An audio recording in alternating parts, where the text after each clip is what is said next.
if things don't work out with his new job. Okay, well, give me his birthday quickly. Excuse me? Give me his birthday. His birth date is April 13, 42. April 13th, 1942. 4/13/42. By the way, Terry, what's it like over in your town? Still raining? It's raining. Okay. Yeah. Mary Michele is looking up the chart now. That's why I'm trying to fill time here. We could sing a little. Right. Okay. But that's okay. The problem was I couldn't, my thing to hear was kind of out of joint, too. April 13th. 1942. 42, right. Okay. Sun in Aries, Moon in Aries, Mercury in Aries. He's got to learn self-discipline. You know, it's a time, you know, this is a perfect complement. Your relationship is a perfect complement. Libra is the opposite of Aries. So, you know, you're someone to really help him with this. It's always very nice when you've realized you're opposite. It means that you're working through things well. You're understanding. Your ability to help is very good. You have good instincts. He has a problem with discipline, and he needs to, you know, he needs to really work on this over the next couple of years. It doesn't mean that things aren't going to work out for him, but he has to be very specific and deal with details, which I'm sure he doesn't like. And, you know, he just has to find ways to reorganize and restructure in a very solid kind of way. So all the little things that he doesn't want to do, he has to be encouraged to do. Exactly. And I do try to push him. My last question is, as far as my son goes, do you see a bright future for him, and also wanting to know what is his romance life going to be like, because he has gone through a couple of Okay, what's problems. His birthday? His birth date is September, let me think for a minute, September 6th, 1975. Okay, September 6th, 1975. You know, in general, for the Virgos this year, it's a good year for money. September 6th. Okay, he was born with the Sun in Virgo, the Moon in Libra. You figure very strongly in his chart. Oh, that's good. Yeah. Well, you know, it's good. You know, the Moon in Libra, he sees you as being very artistic and very fair, but at times authoritative. Mercury in Libra, he has a good mind. He expresses himself well. What kind of work does he do? He's working part-time now. He works for Yorktown Parks and Rec, and he works for a clothing store, but he's also taking courses in college, but not for any particular degree or certificate in any way. Well, don't worry about that. But he's very creative. Yeah, but Virgo's, you know, it's very important, and he's got a lot of energy in Virgo here. It's very important for him to get that kind of knowledge. He'll come to the decision. It's a good year for him to study. Good. Okay? All right, thank you very much. Okay, thank you for calling. We're going to get to B just a couple seconds away. We have an open line at 241-1310 if you want to talk to Mary Michele. We will be back in 1 minute and 6 seconds. Owner Tina Lanier and her warm, cordial staff invite you to join them for the grand opening of Loresse, the ultimate beauty salon and tanning center in Yorktown Heights.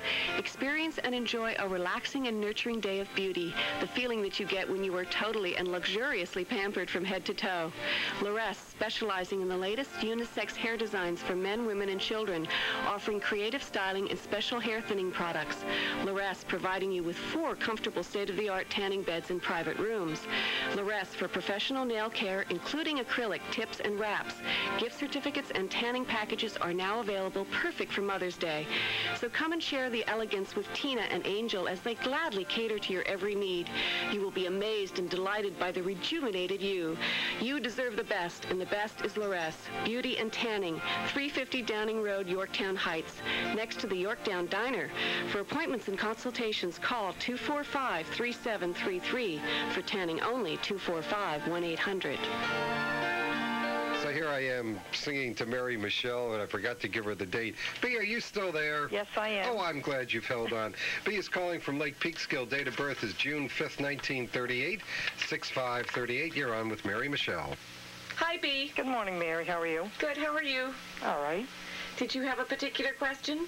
Anything that you can tell me health-wise, or if I'll have a good year, anything you can let me know. Okay, you were born with the sun in Gemini and the moon in Virgo. This is a hard angle. Two mutable signs. Gemini, is an air sign. It's being able to do three things at once. Virgo is also a mutable sign, but it's a hard angle between the two of them. So sometimes the unconscious, it doesn't always jive with what you're trying to consciously try and do. Okay, the moon in Virgo, though, is being harmoniously aspected this year. Mercury in Taurus. What kind of physical problems? Well, gallbladder. My doctor keeps saying I should have it out. Well, the gallbladder isn't something we need, is it, particularly? No. Yeah. I wouldn't worry about surgery too much. If it's something that that really needs to be done, I would go ahead and do it. Have you had surgery before? I have, years ago. Yeah. Well, if he says, I'm not suggesting that, don't take my word for it, but if he suggests, I think you should, you'll be okay. Mercury in Taurus. Anything that you need financially, any monies, that if you're working with the mind, if you're analyzing something, the monies will come to you this year. Venus in Cancer, Mars in Gemini. Was there something in particular you wanted to know? No, just anything that you say that you could tell me. Okay. Well, you're coming up to your second Saturn return. The first one happened when you were about 29, 30, and that usually is when you make the break and become an adult. And the second Saturn return is when you decide how the rest of your life you want to lead it. What kind of contemplative things that you want to do, what kinds of things that will inspire you. Learning how to enjoy your life more fully, really, is what happens during the second Saturn return. So have you been thinking about things? Either, are you retired? Yes, I am. Have you been thinking about changing in some way, moving or moving in with someone, or having some other different kind of lifestyle?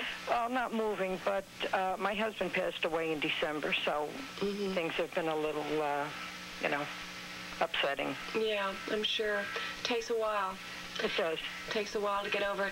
But I think that it's a very productive time. I think that you'll be able to, you have to reinforce this idea of thinking that you're trying to set up a new structure of how you're going to live. Right. And if you want to go back to school, that's okay. If you want to go do some study group, it doesn't have to be something where you're getting credit, but it can be just something that's going to give you some, energy and different things to think about. Getting involved in some social group, whatever it is that you enjoy doing, and a physical exercise as well. These are all little details that you have to deal with now and set up some kind of a structure that you're going to be able to carry with you for the next 20 years or whatever. That's true. Okay, thank you. Thank you for calling. We just had a momentary power failure. I don't know what just happened, but 3 of the lines just went dead. So we're going to take a break with Mary Michele. We'll be back in about 30 seconds. We have an open line at 241-1310. And if Toni and Judy would call back, we would appreciate that. We had a problem there? Okay, we'll be right back. There's something always happening at Teddy's Nightclub. Hey, it's Tuesday. Pretty boring.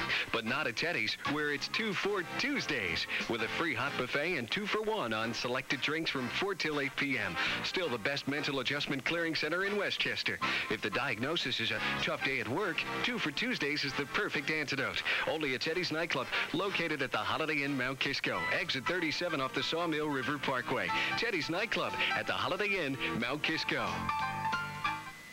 All right, let's get back to the phones now with Mary Michele at 241-1310. Toni, thank you for calling back. If you were disappeared for a second there. Hi, thank you. Date of birth is January 10th, 1968. You're calling from Yorktown Heights. Good morning. Hi, good morning. Hi, Toni. Did you have a particular question?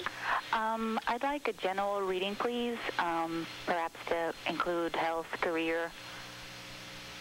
Okay, you have the sun in Capricorn. As you know, you have the moon in Taurus. This is a harmonious angle. The moon in Taurus, if you've heard me say this before, it's exalted in the sign of Taurus, and it's the place where people that have the moon in Taurus always get what they need. So financial things should be it may be at the 11th hour, but whatever monies that you need will come up. Mercury in Capricorn, Jupiter in Virgo, all these earth signs, Uranus in Virgo, Pluto in Virgo. This is a very good year for you in terms of business and material things. You know, if you wanted to improve real estate, move, anything to do with tangible objects and money, right. It's a very good year. You can take initiative. You can start new projects if that's what you're looking to do. Well, we just moved. Oh, good. Mm-hmm. Okay. Well, it's lucky. You know, it was a very good time to move, and you should be able to put in solid roots, which all these earth signs want to do. You know, right. Earth likes to feel grounded. Mm-hmm. Venus in Sagittarius, Mars in Pisces. Your ability to fight isn't too good. No.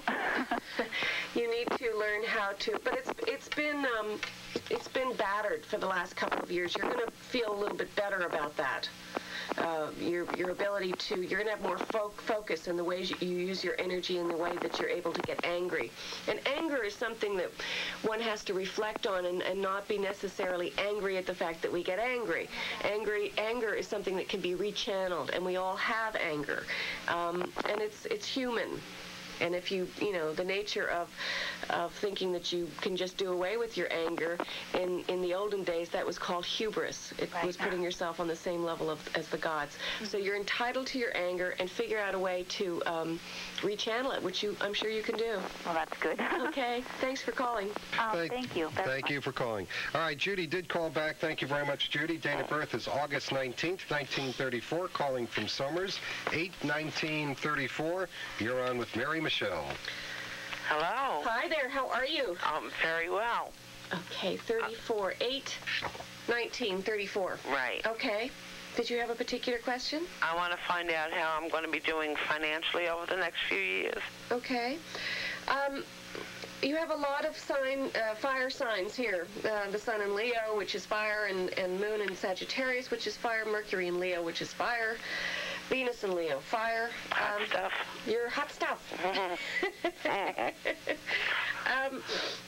You know, I think that the planet Pluto is going over, over the next couple of years, there's going to be issues surrounding your unconscious where you're going to, perhaps have dealings with the feminine part of your life, your mother or your daughters or your aunts or your... I have my daughters living with me. Uh-huh. Well... I think there's going to be a little bit of turmoil there, but I think that you have an understanding of this. You can probably do something about it. You'll find a creative way. Fire signs are about creativity, and you'll find a creative way of getting what you need from the situation. But you have to keep that in mind. Right. Okay. Does that help? Very well, very well. Okay, thank you for calling. Thanks for calling. All right, hopefully this is Nancy. Are you there? Yes, I am. Oh, good. Is it September or is it February 16th, 42? No, it's September 16th. September 16th, 1942. That's right. 9/16/42. You're on with Mary Michele. Okay, hi, Mary. Hi, how are you? I'm good, I think. You think? Anyway. Okay. You have a particular... I'm very much involved with astrology and metaphysics, and I'd like you to tell me, if you could, what you see. Business has been good this year, and everything's starting to happen again for me, but I would like to know, relationship-wise, it doesn't seem to be so wonderful. Are you there? Yeah, I'm here. Can you hear me? Yes, are you there? Can you hear me? Yep, I can hear you. Okay. Okay. Venus in Virgo, the 16th, the 17th? September 16th. Okay, because Mars moved the next day. I'm sorry? The planet Mars moved on. That's why I had to, and I forgot it. I didn't write it down. Venus in Virgo, Mars in Virgo. Right. Okay, this is, certainly in terms of your relationship, relationships in general, the planet Jupiter is helping all of that this year. It's creating a harmonious angle. So, Virgo tends to get bogged down in details. 43 degrees outside, and we are 90 seconds away from ABC News. Right after that, it's time for Money Sense with Bob Reeby. Today's topic, convertible bonds. It's a whole segment of the Money Sense program. As a portfolio manager from Oppenheimer. All right, 90 seconds away, ABC News. Katona Rexall. Money Sense this Wednesday morning. Here we have an interview this morning, which is a question and answer type kitchen table type format here with a portfolio manager of the Bond Fund for Growth. His name's Ted Everett. Ted's been kind enough to hold on the phone, wait for the show to start, because I do have questions lined up. We're going to be talking about convertible securities and specifically an investment called the Bond Fund for Growth. Ted, can you hear me fine this morning? Yes, I can. All right. Good morning. Thanks for joining me here on Money Sense. Good morning, Bob. The first thing I thought I'd ask you here, Ted, for the show's purpose is, isn't a bond fund for growth, just to name the bond fund for growth, kind of a little bit of a contradiction of terms? From my perspective, it may be, bonds are typically for income, and we're talking about bond funds for growth. Can you explain, the title of your fund? Sure. It is for traditional bond investors. The term bond fund for growth might very well seem like a sort of a contradiction in terms, but you have to remember that this fund invests in convertible bonds, which, like traditional fixed income securities, have a set coupon and a maturity date, but they have the additional feature of being able to be exchanged at the option of the holder into shares of the issuer's common stock. And this conversion feature gives convertible bonds a growth component that traditional bonds don't have. It allows the investor to share in the good fortunes of the company while being somewhat protected from the downside disappointment. So the term bond fund for growth, when put in the context of convertible bonds, is really, we feel, is a very accurate and descriptive term and really a goal of this fund. So when you invest in convertible bonds on behalf of the thousands of shareholders that you work for as a portfolio manager, do you physically buy the bonds and then you can convert them into stock at some point, or can you also buy stock and convert them into bonds? Well, yeah.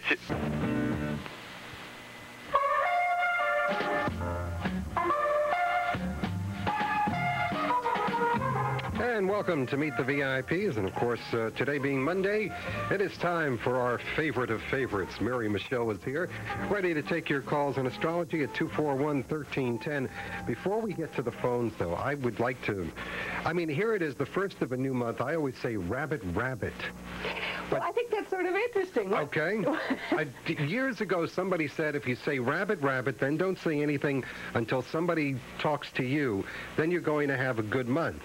So I got up this morning, said rabbit, rabbit, and it wasn't until I got coffee this morning somebody said, it's April 1st. I said, thank you. Now I can talk.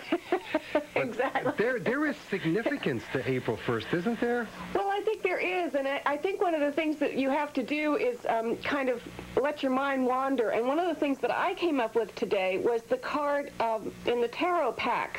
It's the Fool. I don't know if you can see this. It's kind of small. This is the little pack that I travel with. But the idea of the Fool, he is the number naught. He is the beginning of beginnings. He is the circle. And on the card, you see a fellow that's setting off on a journey, and he's very cheerful, very optimistic. He has a little white flower in his hand and a staff over his back. The sun is shining. He has a little white dog barking at his heels, but he's teetering on the edge of a precipice. And I think the nature of April and the sign of Aries is that there is a certain amount of optimism. These people are always starting new projects. They want to, get people excited about things. It's a fiery sign. And generally kind of a lucky sign. But the problem is that there is always the fear that they may not complete the project. Not their fear, but everybody else's, because they're kind of fearless. And I think one of the things that connects to April Fools with this kind of imagery is the idea of what one does on April Fools. You play jokes on people.